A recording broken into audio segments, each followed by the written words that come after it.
제1화 결혼식, 그리고 그녀의 그림자. 서울 강남의 최고급 호텔 라페스타에서 열린 한준호와 서유나의 결혼식은 그야말로 화려함의 정점이었다. 은빛 샹들리에 아래 수백 명의 하객들이 명품 수트를 입고 샴페인을 들고 웃고 있었다. 사진 기자들은 앞다투어 두 사람의 모습을 담느라 플래시를 터뜨렸다. 모든 것이 완벽했고 모든 시선은 단 한 쌍의 커플에게 집중되어 있었다. 준호는 검은 턱시도를 입고 메인 테이블에 앉아 있었다. 그는 겉보기에 완벽했다. 단정한 머리, 깔끔하게 다린 셔츠, 정확하게 매듭 지어진 넥타이까지. 하지만 그의 표정은 어딘가 공허했다. 억지로 웃고 있는 듯한 미소는 눈가까지 닿지 않았고 그 깊은 눈동자에는 무언가 가라앉은 감정이 일렁이고 있었다. 아, 너 오늘 진짜 인생 승리자다. 옆에 앉은 친구 태석이 그의 어깨를 툭 치며 말했다. 유나랑 결혼하면 한주그룹은 물론이고 그 재벌가랑도 연을 맺게 되는 거잖아. 완벽한 조합이지. 준호는 애써 미소 지었다. 그래. 다들 그렇게 말하더라. 하지만 그의 내면은 흔들리고 있었다. 이 결혼이 과연 진심인지 아니면 정해진 수순에 따라 움직이는 또 하나의 거래인지 그는 알 수 없었다. 그리고 그때였다. 잔잔한 클래식 음악과 웃음소리가 가득한 그 공간에서 그의 시선이 한 곳에 멈췄다. 사람들 사이, 테이블 뒤편, 웨딩홀 끝자락, 은색 서빙 트레이를 들고 조심스레 걸어가고 있는 한 여성이 있었다. 그녀는 머리를 질끈 묶고 검은색 유니폼의 앞치마를 두르고 있었다. 몸집은 전보다 많이 야위었고 눈에 띄게 부른 배가 그의 시선을 사로잡았다.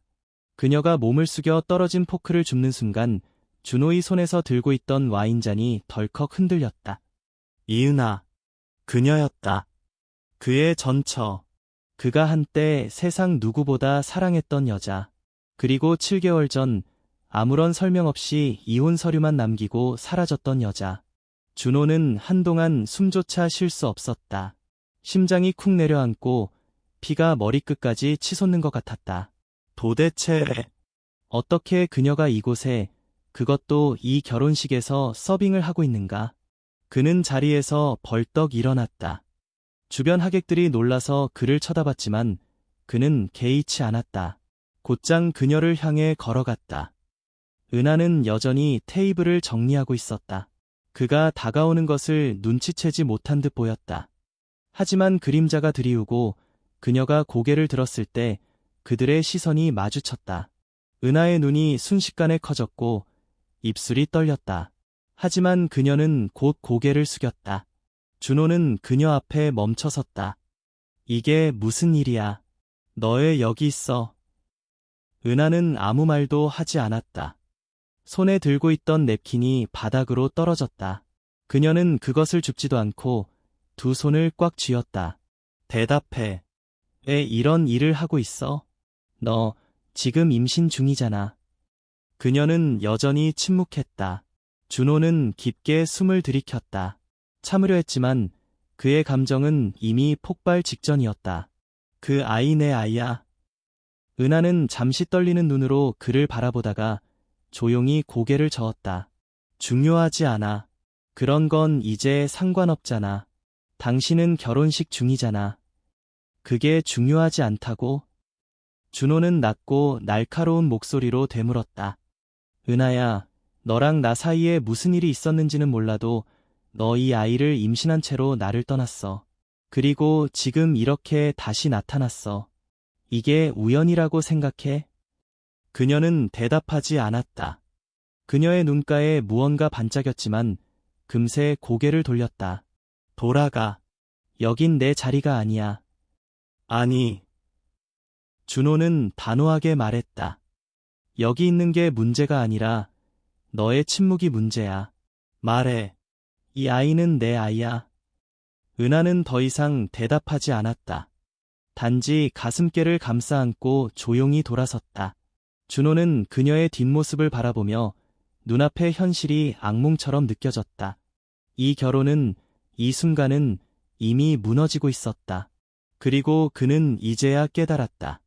자신이 가장 원했던 건 저 멀리 등을 돌리고 있는 그 여자의 진실된 대답이었다. 이은하가 등을 돌리고 조용히 걸어가는 모습을 바라보며 한준호는 한 걸음도 움직일 수 없었다. 눈앞에 현실이 무너지고 있었다. 그의 손에는 아직 와인잔이 들려 있었지만 이미 식어버린 잔처럼 그의 마음도 얼어붙어 있었다. 이 아이가 정말 내 아이일까? 그렇다면 왜 아무 말도 하지 않고 떠난 걸까? 왜 7개월 전 아무런 설명 없이 사라졌던 걸까? 그 순간 그의 머릿속에 떠오른 건 그날 밤의 기억이었다. 은하가 이혼 서류를 들고 나타났던 그 조용하지만 잔인한 밤. 7개월 전 초겨울의 서울은 싸늘한 바람이 유난히 매서웠다.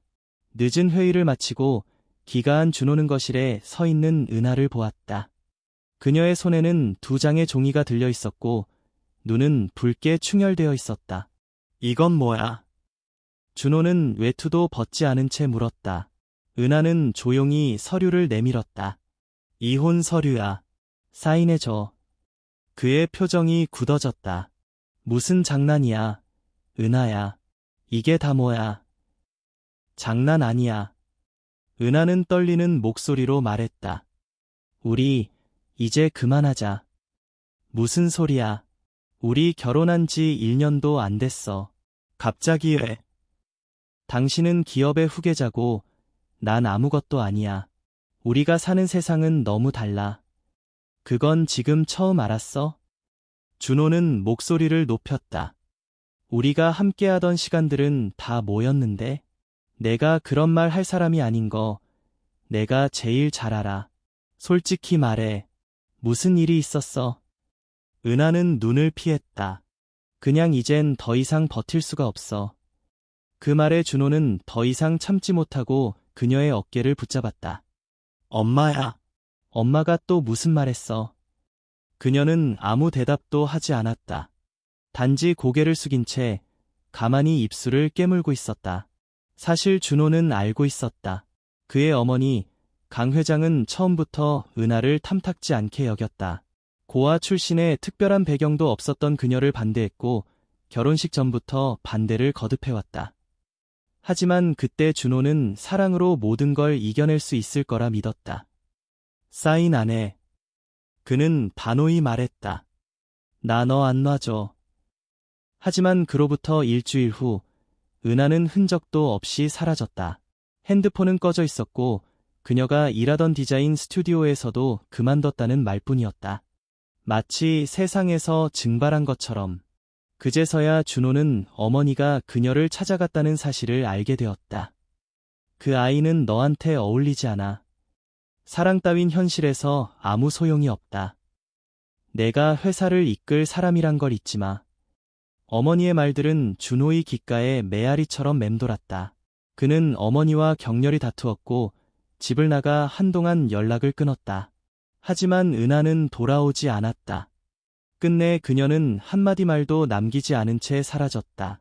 그리고 지금 그녀는 그의 결혼식에서 임신한 몸으로 서빙을 하고 있었다. 그 모든 기억들이 한꺼번에 밀려와 준호는 차가운 현실 속으로 떨어졌다. 그녀는 지금 어떤 심정일까? 왜 하필 이곳에 나타난 걸까? 정말 우연이었을까? 아니면 운명이었을까? 준호 씨. 멀리서 유나의 목소리가 들렸다. 그는 고개를 돌렸다. 유나는 순백의 웨딩드레스를 입고 그의 앞에 서 있었다. 괜찮아요. 무슨 일 있어요? 그녀는 걱정스러운 눈으로 그를 바라봤다. 준호는 아무 말도 하지 못했다. 입술이 굳게 다물어졌다. 유나의 눈동자가 흔들렸다. 방금 그 여자 당신 아는 사람이에요. 그는 대답하지 않았다. 그저 그녀의 눈을 피했다. 유나는 무언가를 깨달은 듯 조용히 고개를 끄덕였다. 알겠어요. 지금은 말하지 않아도 돼요. 하지만 그 순간 준호는 확신했다. 이 결혼은, 이 사랑은 거짓이었다. 그의 마음은 아직도 저기 등을 돌린 채 걸어가던 그녀에게 향해 있었다. 결혼식이 계속되는 동안 한준호는 마음속에서 요동치는 감정을 감출 수 없었다. 하객들의 웃음소리, 사진기자들의 플래시, 유나의 눈빛, 어머니의 기대 그 모든 것들이 갑갑한 덫처럼 그를 짓눌렀다. 하지만 가장 그를 괴롭힌 건 이은하였다. 그녀의 침묵, 그녀의 눈빛, 그녀의 배. 준호는 견딜 수 없었다. 웨딩홀이 아닌 다른 곳에 있어야만 할 것 같았다. 그는 조용히 신부 대기실로 향하는 대신 핸드폰을 꺼내 누군가에게 전화를 걸었다. 민석이냐? 부탁이 하나 있어. 무슨 일이야? 너 지금 결혼식 중 아니었어? 그건 나중 문제고 이은아, 7개월 전쯤 사라졌던 내 전처 말이야. 그녀에 대해 가능한 모든 걸 알아봐줘, 지금 당장.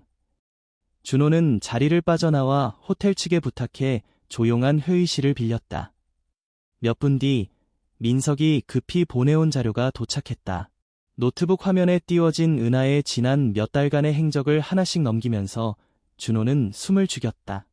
그녀는 이혼 후 서울을 떠나 부산의 한 작은 원룸에서 생활했다. 디자인 일을 그만둔 뒤 편의점 야간 아르바이트, 주방 설거지, 청소 대행 등 하루에 3가지 이상의 일을 했다. 하루 12시간 이상을 일하면서도 유료보험조차 제대로 들지 못했다. 그리고 최근 몇 주 임신 후기로 접어들자 몸이 무거워져서 현재 호텔 웨딩홀에서 서빙 일을 하고 있다는 내용도 있었다. 그녀는 단 한 번도 준호에게 연락하지 않았다. 단 한 푼도 그의 도움을 받지 않았다. 누구의 기대에도 의지하지 않고 홀로 아이를 품고 살았다. 준호는 두 손으로 머리를 감쌌다. 이게 내가 원했던 삶이었나? 내가 지켜주겠다던 사람을 가장 힘든 순간에 혼자 두고 있었다니. 문이 벌컥 열렸다. 어머니, 강 회장이 다급히 들어왔다. 준호야, 어디 있었어? 사람들이 찾고 있어. 신부 대기실에도 안 있고. 준호는 조용히 그녀를 바라봤다. 엄마, 은하를 만났어. 강 회장의 표정이 일그러졌다. 그 애, 아직도 그 아이를 잊지 못했단 말이니? 그녀, 임신했어. 잠시 정적이 흘렀다. 강 회장은 차갑게 말했다. 그게 내 아이라는 증거는 없어. 그 애가 어떤 삶을 살았는지 내가 모를 리 없잖니. 엄마. 준호는 담담하게 말했다. 엄마는 아무것도 몰라. 그 애는 지금까지 한 푼도 받지 않았어. 혼자서 아이를 키우고 있었어. 청소 일을 하면서까지. 그래서 내가 뭘 하겠다는 거니? 이 모든 걸 얻고 그 여자에게 돌아가겠다는 거야. 내가 지금 결혼을 포기하면 한주그룹과 서 회장 측 계약도 날아가. 이건 내 아버지가 생전에 준비했던 거라고. 준호는 눈을 감았다가 천천히 떴다. 그의 목소리는 낮았지만 단호했다. 엄마, 그딴 계약은 중요하지 않아졌어. 난 이 결혼 못해. 강 회장은 충격에 휩싸였다. 지금 무슨 말을 하는 거야? 모두가 지켜보고 있다고. 그래서 더더욱 진심 없이 살 순 없어. 난 오늘 이 결혼식 끝낼 거야. 그 말과 함께 준호는 다시 예식장으로 걸어갔다. 예식은 막 본식을 시작하려던 참이었다. 신부 유나가 아버지와 함께 입장할 준비를 하고 있었고 사회자가 마이크를 잡고 있었다. 그 순간 준호가 무대로 올라섰다. 마이크를 잡은 그의 손이 조금 떨리고 있었지만 눈빛만큼은 확고했다. 죄송합니다. 여러분, 저희 결혼을 진행할 수 없습니다. 순간 정적이 흘렀다. 하객들은 술렁이기 시작했고 유나는 입장하던 걸음을 멈췄다. 강 회장은 자리에서 벌떡 일어났고 서 회장은 눈을 크게 떴다. 유나는 준호를 향해 조용히 다가와 물었다. 그 여자가 돌아온 거야. 준호는 대답 대신 고개를 끄덕였다. 미안해, 유나. 넌 좋은 사람이야. 하지만 난 널 사랑하지 않아. 유나는 웃음인지 눈물인지 모를 표정을 지었다. 적어도 거짓말은 하지 않아서 다행이야. 그녀는 조용히 턱을 들어올리고 말없이 돌아섰다. 웨딩드레스를 입은 채 혼자서 예식장을 나가는 그녀의 뒷모습은 오히려 당당해 보였다. 준호는 마이크를 내려놓고 무대 아래로 내려왔다. 그 순간 그는 처음으로 가슴이 가벼워지는 것을 느꼈다. 모든 것을 내려놓았지만 진심만은 붙잡았다. 이제 그는 이은하를 찾아야 했다. 그리고 다시는 그녀를 놓치지 않을 것이다. 결혼식을 뒤엎은 다음 날, 한준호는 자신이 이제 더 이상 과거로 돌아갈 수 없음을 깨달았다. 그가 선택한 길은 단 하나였다. 이은하와 아이. 그 둘을 지키는 것. 민석이 제공한 정보를 토대로 그는 이은하가 현재 부산의 한낡은 빌라촌에 거주하고 있음을 확인했다. 주소를 받아든 순간 마음속에서 뭔가 무너져 내리는 소리를 들은 듯했다. 서울의 고급 아파트가 아니라 습하고 오래된 골목길 끝에 허름한 빌라였다. 그날 오후 준호는 직접 부산으로 향했다. 비가 내리기 시작한 오후 그는 이은하의 집 앞에 도착했다. 바깥 계단에는 빨래가 널려 있었고 복도에는 고양이 밥그릇이 어지럽게 놓여 있었다. 몇 번을 망설이다가 준호는 조심스레 문을 두드렸다. 잠시 후 문이 열렸다. 이은하는 당황한 표정으로 그를 바라봤다. 얼굴은 창백했고 입술은 말라 있었다. 그녀의 배는 이전보다 더 불러 있었고 손목은 믿기지 않을 만큼 가늘어져 있었다. 왜 왔어요? 그녀의 첫 마디는 냉담했다. 준호는 조용히 숨을 들이쉬었다. 보고 싶어서, 그리고 미안해서. 그게 무슨 의미가 있죠? 은하는 문을 반쯤 닫으며 말했다. 당신은 이미 결혼할 사람이 있었고 난 당신 인생에서 지워진 사람이에요. 결혼 안 했어. 중단했어. 널 보고 나서 더는 할 수 없었어. 그 말에 은하의 눈동자가 잠시 흔들렸지만 곧 다시 차갑게 식었다. 그래서 이제 와서 뭘 하겠다는 거죠? 불쌍해서 책임지겠다고? 그런 동정심 필요 없어요. 동정 아니야. 준호는 담담히 말했다. 사랑이야. 아직도 널 사랑해. 그 순간 은하는 문을 완전히 닫아버렸다. 쿵.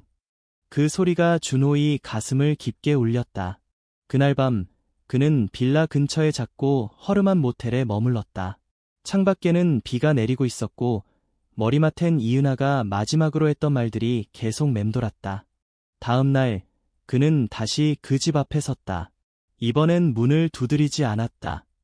대신 조용히 현관 앞에 따뜻한 죽과 과일, 임산부용 비타민이 담긴 쇼핑백을 두고 돌아섰다. 그렇게 그는 매일 은하의 곁을 지키기 시작했다.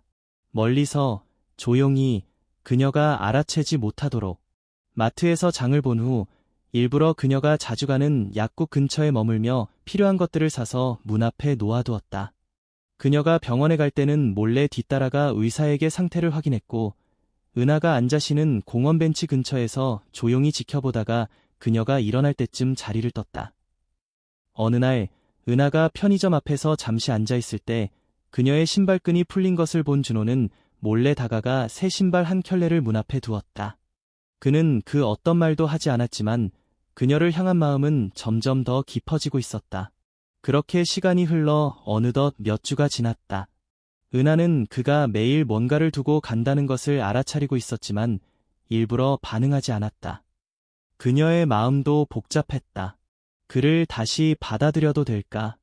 그의 말처럼 모든 걸 버리고 돌아온 걸까? 하지만 다시 상처받는다면? 그러던 어느 날 그녀는 병원에서 출산 전 마지막 검진을 받았다. 진료를 마치고 나오는 길 병원 복도 끝에서 조용히 앉아있는 준호를 발견했다. 그는 모자와 마스크를 쓴 채 멀리서 그녀를 바라보고 있었다. 그 눈빛은 말하지 않아도 많은 것을 담고 있었다. 은하는 잠시 그 자리에 멈춰섰다가 아무 말 없이 병원을 나섰다. 그러나 그녀의 손은 조심스럽게 배를 감싸 안고 있었다. 그 손길에는 예전보다 조금은 부드러워진 감정이 실려 있었다. 그날 밤 그녀는 문 앞에 놓여있는 도시락을 들고 들어갔다. 처음으로. 그리고 조용히 혼잣말을 했다. 이렇게 하면 내가 마음을 돌릴 거라고 생각했을까? 하지만 그녀는 도시락 뚜껑을 조심스레 열었다. 안에는 그녀가 좋아하던 미역국과 노른자가 반쯤 익은 계란, 그리고 쪽지가 있었다. 밥 잘 챙겨 먹어야 해. 내가 아프면 아이도 힘들어하니까. 그 글씨는 여전히 익숙했고 그 필체는 예전과 똑같았다. 이은하는 한참을 그 쪽지를 바라보다가 조용히 입을 열었다. 바보같이. 그녀의 눈가에는 이슬이 맺히고 있었다. 그날도 비가 내렸다.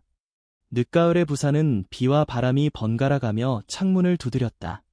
이은하는 그날 하루 종일 일을 하고 돌아와 겨우 숨을 돌릴 수 있었다.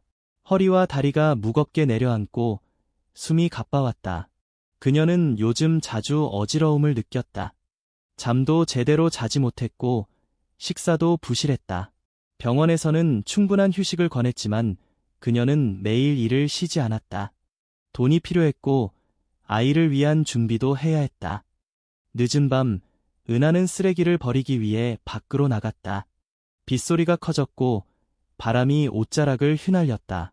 그녀는 우산도 없이 계단을 내려가다 잠시 벽에 손을 짚었다.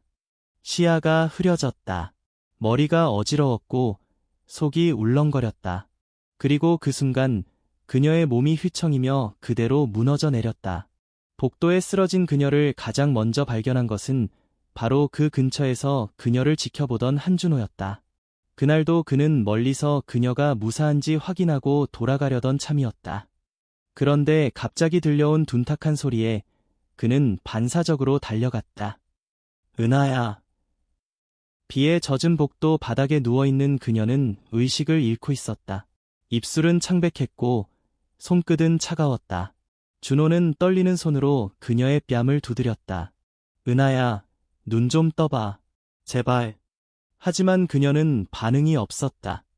그는 곧바로 그녀를 품에 안고 계단을 뛰어 내려갔다. 빗속에서 그의 발걸음은 갈피를 잡지 못했지만 오직 그녀를 살려야 한다는 생각뿐이었다. 택시도 우산도 없었다. 그는 거리로 나가 지나가는 차를 세우며 외쳤다. 제발 병원까지 부탁드립니다. 임산부예요. 한중년 운전자가 문을 열어주었고 준호는 뒷좌석에 은하를 안고 탔다. 병원까지 가는 길 그는 그녀의 이마에 손을 얹고 중얼거렸다. 괜찮을 거야. 조금만 버텨줘. 우리 아기까지 다 괜찮을 거야. 병원 응급실에 도착하자마자 간호사들이 그녀를 들것에 눕혀 이송했다. 의료진은 신속하게 산모의 상태를 체크하고 산부인과 응급검사를 시작했다. 준호는 대기실에서 손을 꽉 움켜쥐고 기다렸다. 그의 정장은 이미 흠뻑 젖었고 손은 떨리고 있었다. 시간은 느리게 흘렀고 마음은 찢어질 듯 불안했다. 잠시 후 한 간호사가 다가와 말했다. 보호자분이세요. 네, 어떻게 됐나요? 다행히 큰 이상은 없습니다. 저혈당과 과로로 인한 실신이에요. 아이도 건강한 상태고 산모도 곧 의식을 회복할 겁니다. 지금은 수액을 맞고 있으니 안심하셔도 돼요. 그 말을 듣는 순간 준호는 그 자리에 주저앉을 뻔했다. 안도감에 눈물이 차올랐고 숨이 턱 막혔다. 간호사는 조심스럽게 물었다. 산모와 어떤 관계신가요? 준호는 잠시 망설이다가 대답했다. 아내였습니다. 그리고 아이의 아버지입니다. 그는 은하가 누워있는 병실로 옮겨졌다는 안내를 받고 조용히 그곳으로 향했다. 병실 안은 조용했고 커튼 사이로 은하가 누워있는 모습이 보였다. 그녀는 여전히 의식을 완전히 회복하지 못한 채 천천히 숨을 쉬고 있었다. 그녀의 얼굴은 창백했지만 아이가 무사하다는 사실만으로도 안도의 숨을 내쉴 수 있었다. 준호는 조용히 침대 옆 의자에 앉았다.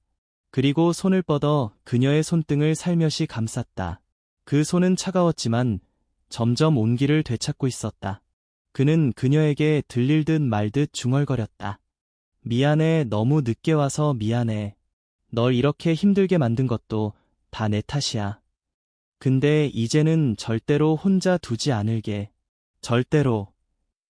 은하가 처음으로 미세하게 눈을 떴을 때 그녀는 자신의 손을 잡고 있는 익숙한 온기를 느꼈다.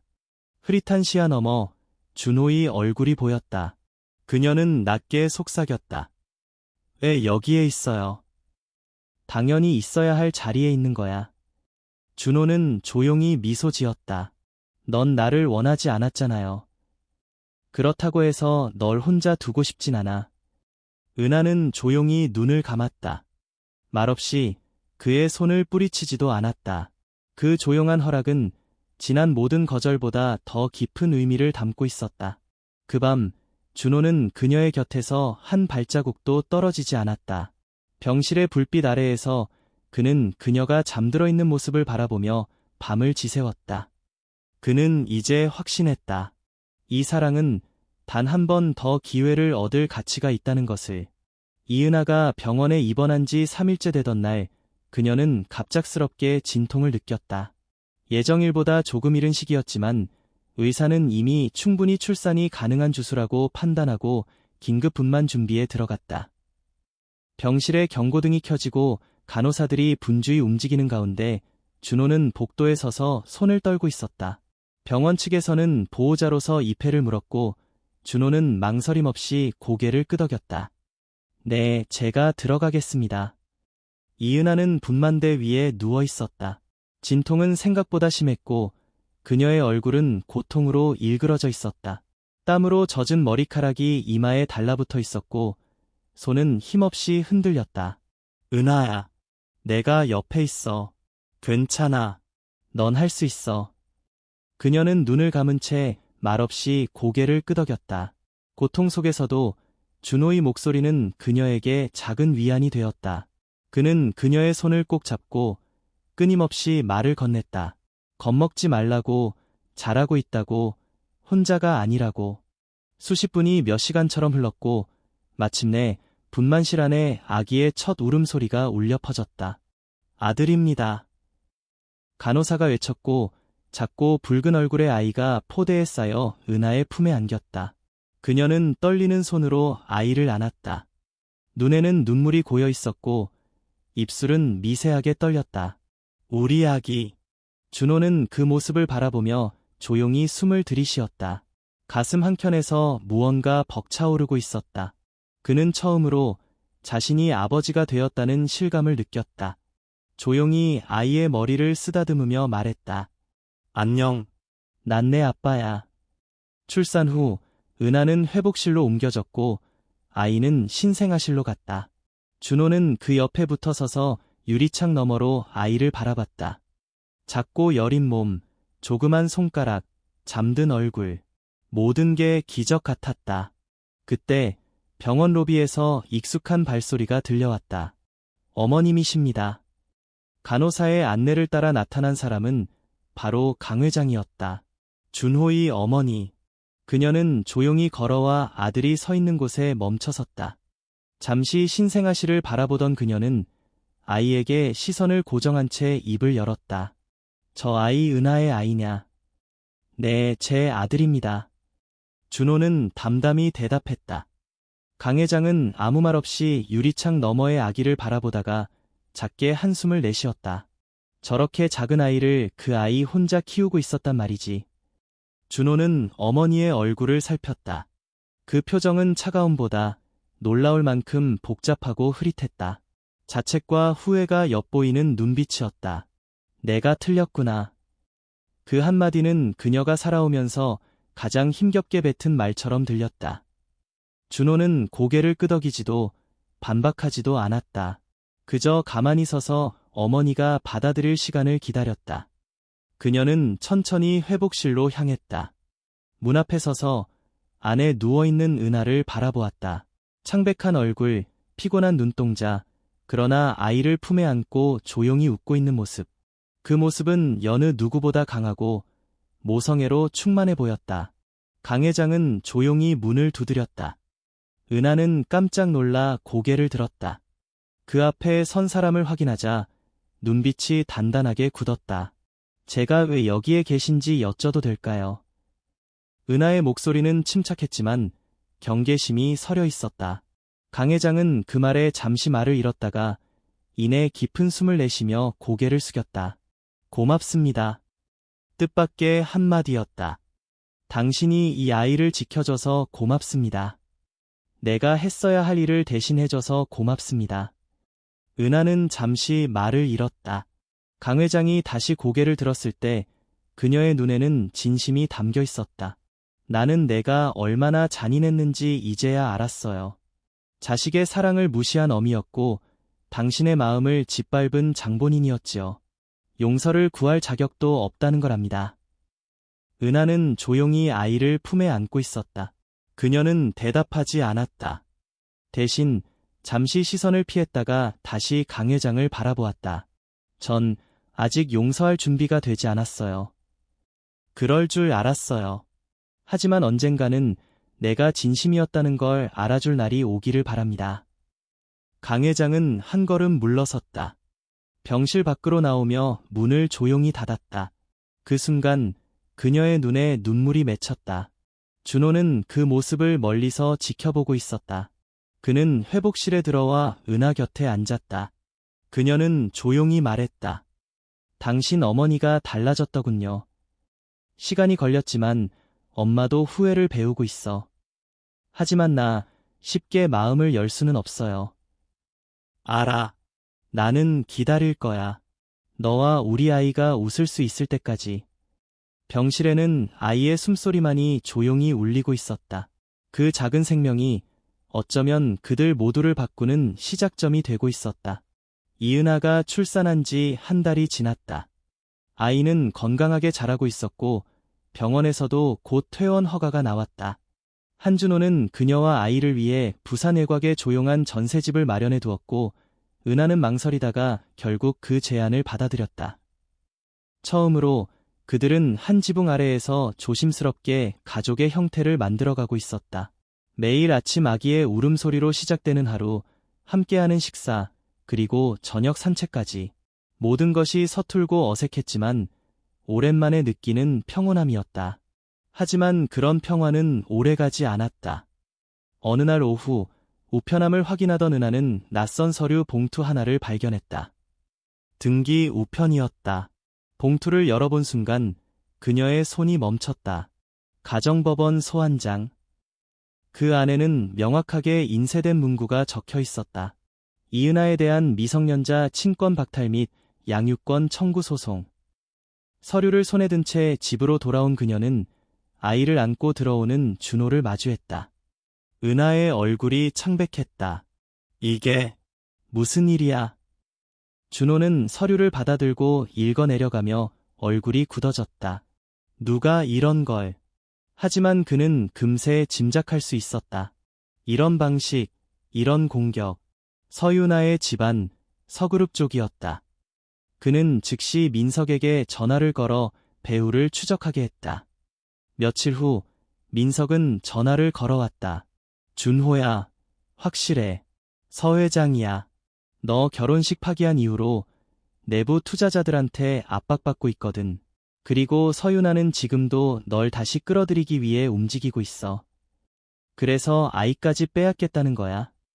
그들은 너에게 선택을 강요하려는 거야. 아이를 지키려면 은하를 버리라는 압박이지. 준호는 입술을 꾹 다물었다. 그동안 힘겹게 쌓아온 평온함이 한순간에 깨지고 있었다. 며칠 후 어머니 강 회장이 집을 찾았다. 그녀는 조용히 들어서더니 말없이 아이를 바라보았다. 그리고 아주 조심스럽게 입을 열었다. 소송 얘기 들었다. 준호는 고개를 끄덕였다. 서 회장 쪽에서 법적으로 움직이고 있어.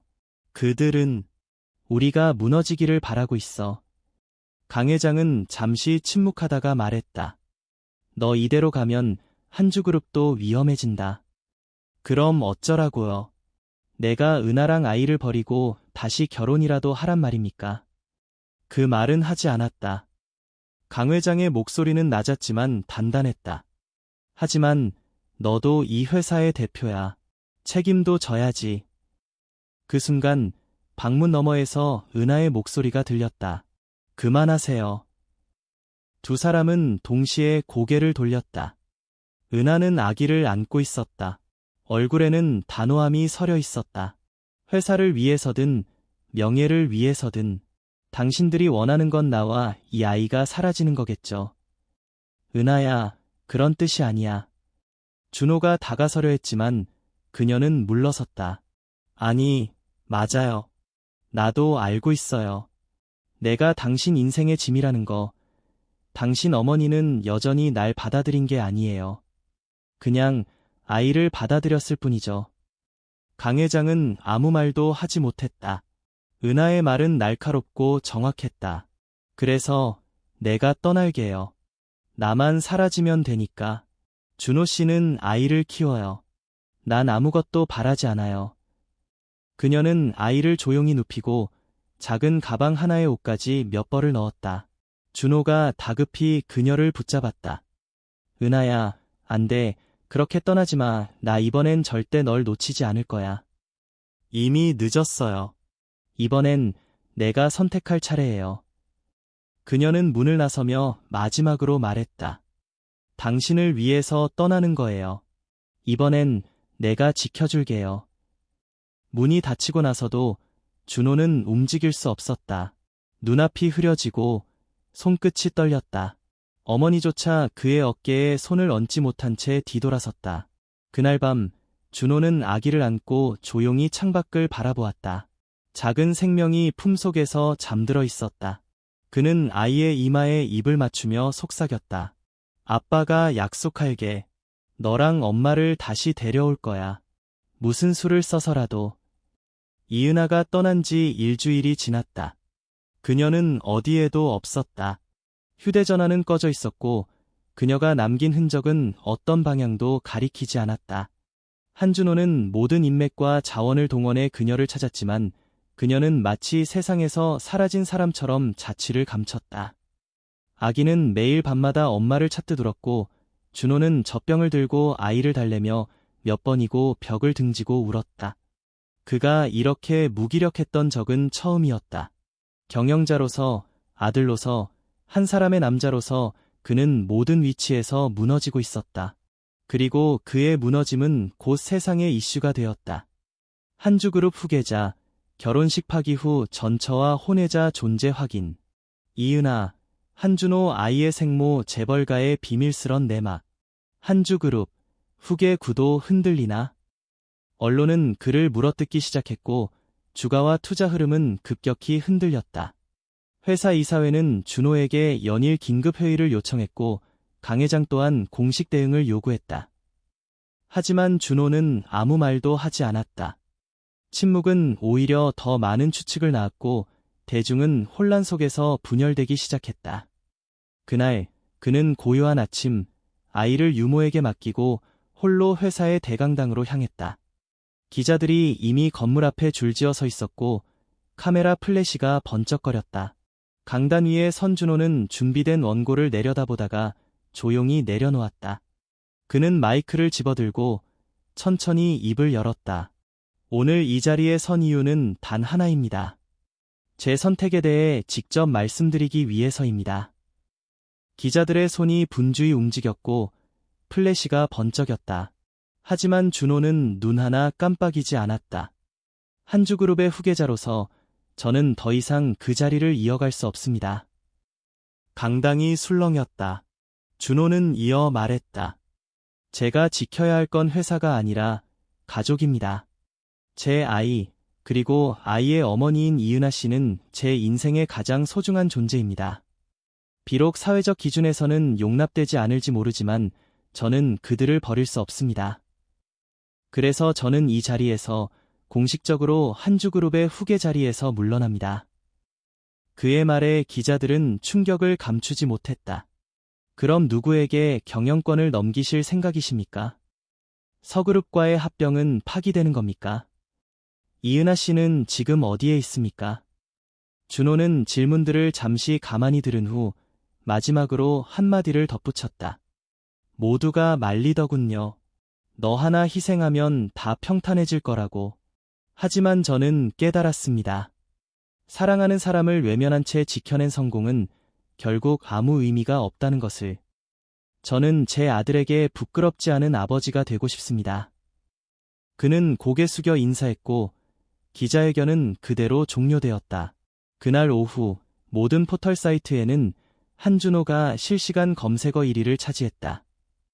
어떤 이는 그를 무책임하다고 비난했고 또 어떤 이는 용기 있는 선택이라며 지지했다. 하지만 준호는 그 어떤 반응에도 흔들리지 않았다. 그가 원한 건 단 하나. 은하가 어디에 있든 이 소식을 들을 수 있기를. 그리고 그녀가 이 말을 믿어주기를 바랐다. 나는 너를, 그리고 우리 아이를 선택했다. 며칠 뒤 그는 부산의 한 공공도서관 근처 작은 교회 앞에서 멈춰섰다. 민석이 제공한 마지막 단서였다. 그녀가 잠시 머문 적이 있는 곳입니다. 아이의 이름을 기록해둔 유아셀의 명단에 이름이 있었어요. 그는 조심스럽게 교회 안으로 들어갔다. 오후 햇살이 스테인드 글라스를 통과해 따뜻한 빛을 뿌리고 있었다. 그리고 그 순간 맨 앞자리에 앉아 등을 보이고 있는 한 사람이 눈에 들어왔다. 흰 셔츠에 카디건을 걸친, 긴 머리를 단정히 묶은, 어깨가 조금 더 가늘어진 이은하였다. 준호는 조용히 그녀의 뒤에 섰다. 그녀는 기도 중이었고 그의 기척을 느끼고 천천히 돌아보았다. 두 사람의 눈이 마주쳤다. 은하의 눈동자가 흔들렸고 준호는 조용히 입을 열었다. 다 버렸어. 회사도, 이름도, 그 자리도. 다 너랑 우리 아이를 위해서. 은하는 눈을 떼지 못한 채 말했다.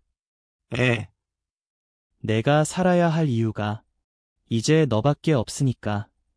조용한 교회 안. 두 사람 사이에 흐르는 공기는 모든 침묵과 오해, 그 모든 시간을 감싸 안은 작은 용서의 시작이었다. 이은하가 돌아온 뒤 모든 것이 천천히 제자리를 찾아가는 듯했다. 한준호는 더 이상 회사를 출근하지 않았다. 대신 매일 아침 직접 아이에게 이유식을 먹이고 기저귀를 갈고 낮잠을 재웠다. 그는 은하와 함께 시장을 보고 동네 카페에서 커피를 마시며 하루를 보냈다. 그 평온함은 너무도 소중하고도 낯설었다. 그렇게 세 사람은 조용한 외곽 마을에서 세상과 멀어진 채 서로의 존재만으로 숨을 이어갔다.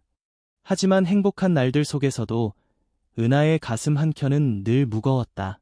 아이가 밤에 숨을 가쁘게 쉬는 일이 종종 있었고 모유를 먹는 양이 다른 아이들보다 현저히 적었다. 얼굴빛이 창백하고 땀이 많다는 점도 신경 쓰였다. 준호 씨, 이상하지 않아요?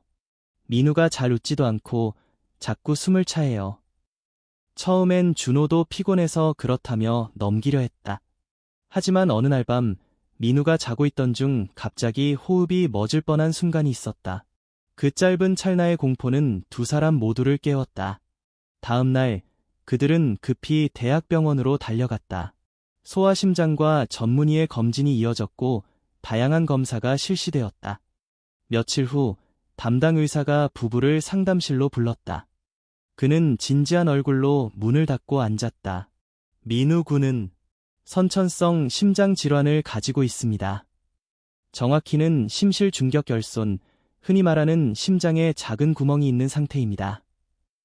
이은하의 얼굴이 하얗게 질렸다. 준호는 무의식 중에 그녀의 손을 꽉 잡았다. 다행히 지금까지는 위험한 수준은 아니지만 아기가 자라면서 심장의 부담이 커지고 있습니다. 상태가 악화되기 전에 수술이 필요합니다. 수술이라니요. 은하의 목소리가 떨렸다. 수술 성공률은 높습니다. 국내에서도 많은 사례가 있고요. 다만 아이가 아직 생후 몇 달밖에 안 되었기 때문에 고위험 수술로 분류됩니다. 의사는 천천히 설명을 이어갔다. 수술 일정, 입원 절차, 비용, 회복까지. 하지만 은하의 머릿속엔 심장이라는 단어만이 반복되어 맴돌았다. 그날 병원을 나서는 길, 그녀는 준호의 손을 놓고 병원 앞벤치에 주저앉았다. 준호도 그녀 옆에 조용히 앉았다. 이건 내 탓이야. 무슨 소리야. 내가 임신 중에 일을 너무 많이 했어. 밥도 제대로 못 먹고 병원도 늦게 다녔고 모든 게 내 책임이야. 준호는 고개를 저었다. 아니야. 절대 내 잘못 아니야. 아무도 몰랐잖아.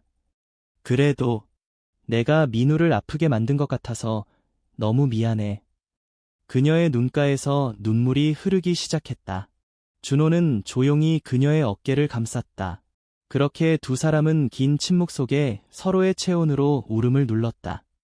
며칠 후 수술 날짜가 확정되었다. 준호는 서울에 있는 병원에서 최고 의료진을 구성했고 수술 비용은 모든 걸 정리해서 마련했다. 그는 주저없이 자신의 마지막 지분까지 정리했다. 강 회장, 그의 어머니는 이 소식을 듣고 아무 말 없이 곧장 병원으로 달려왔다. 그녀는 민우의 침대 곁에 무릎을 꿇고 아이의 손을 잡았다. 할미가 너무 늦게 알아봐서 미안해. 꼭 이겨내야 한다, 민우야. 그녀는 처음으로 아들 앞에서 흐느꼈다. 은하는 그녀를 바라보다가 조용히 고개를 숙였다. 시간은 모든 걸 바꾸진 않았지만 조금씩 단단한 벽을 녹여가고 있었다. 수술 전날 밤 병실 안은 고요했다. 은하는 침대 옆에서 아이를 바라보다가 준호에게 물었다. 혹시 실패하면 어떡하지? 그럴 리 없어. 그래도 만약 우린 끝까지 같이 있을 거야. 어떤 결과든 내가 무너지면 민우가 제일 먼저 아플 거야. 은하는 그의 말에 조용히 고개를 끄덕였다. 그날 밤 세 사람은 같은 병실 안에서 함께 잠이 들었다. 서로를 지키기 위해, 더 이상 도망치지 않기 위해. 수술 당일 아침, 아이는 조심스럽게 수술실로 옮겨졌다. 두 사람은 복도 끝까지 따라가 문이 닫히는 순간까지 아이의 이름을 불렀다. 문이 닫히고 수술등이 켜지는 그 순간, 한준호는 이은아의 손을 꽉 잡고 말했다. 우리 아이 꼭 돌아올 거야. 그 말에 이은아는 처음으로 고개를 들어 작게 웃었다. 수술은 5시간 가까이 이어졌다. 병원 복도의 시계는 천천히, 그러나 무겁게 흘러갔다. 이은아는 조용히 기도했고 준호는 무의식적으로 벽을 손으로 짚은 채 움직이지 못했다. 한참 후 수술실 문이 열렸다. 주치의가 마스크를 벗고 걸어 나왔다. 수술은 성공적이었습니다. 그 한마디에 두 사람은 동시에 숨을 내쉬었다. 은하는 입술을 틀어막고 눈물을 터뜨렸고 준호는 그녀의 어깨를 감싸며 속삭였다. 됐어. 민우 괜찮아. 민우는 중환자실로 옮겨졌고 의료진의 철저한 관찰 아래 회복 단계에 들어갔다.